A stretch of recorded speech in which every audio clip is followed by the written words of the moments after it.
The idea of retiring early seems like a dream to many of us, but the reality, unfortunately, is not everybody that was able to retire early is actually glad that they did so.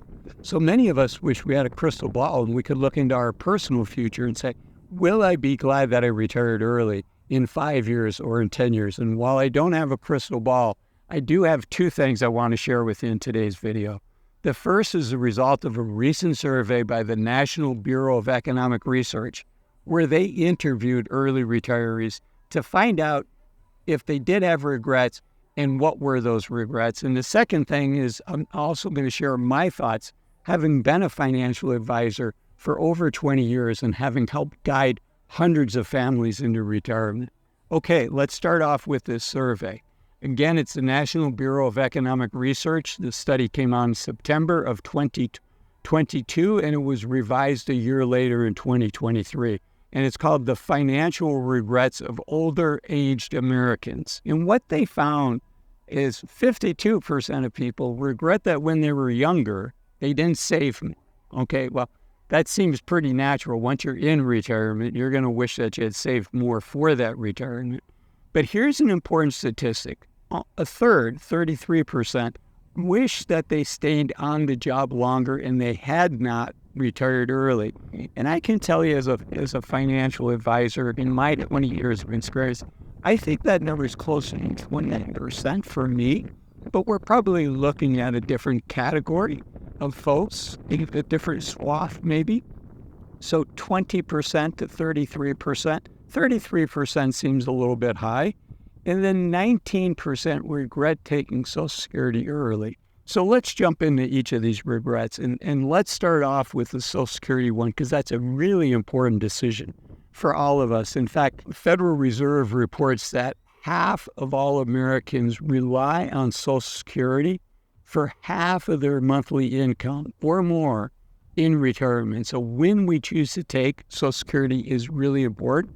If we choose to take it at 62, we're going to get, in general, 70% of what we would have gotten at our full retirement age, which for most of us is 66 or 67. Okay, if we wait till our full retirement age, we're going to get 100% of our Social Security benefit. And if we wait until we're 70, for each year that we wait past full retirement age, it increases by 8% a year until your Social Security maxes out at 124% of our full retirement age benefit.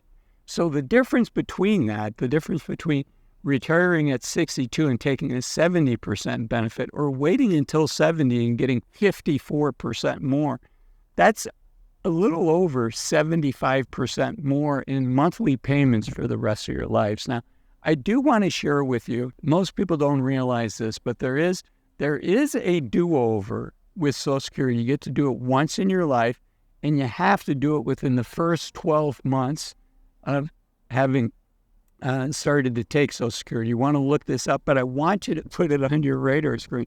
If you started taking Social Security early, there may be a do-over for you. It's a very limited opportunity. It's a very limited window, and you have to pay back in full all of the benefits you received, in addition to all of the benefits other people might have received that filed under your benefit. So it's hard to do, but there is a do-over, and apparently almost 20% of people regret that they started taking Social Security early. In general, if Social Security allows you to retire earlier than you otherwise would be able to do so, that would be enticing. But if you don't need the money, in general, waiting might make more sense for you, particularly if your family has longevity. This is not financial advice. There are experts in Social Security, and I urge you to talk to them to help you make the right decision for you on Social Security. Okay, so that's the Social Security one. 52% report that they regret undersaving before they retire. Yes, that entirely rings true. About over half of people wish they had saved more money.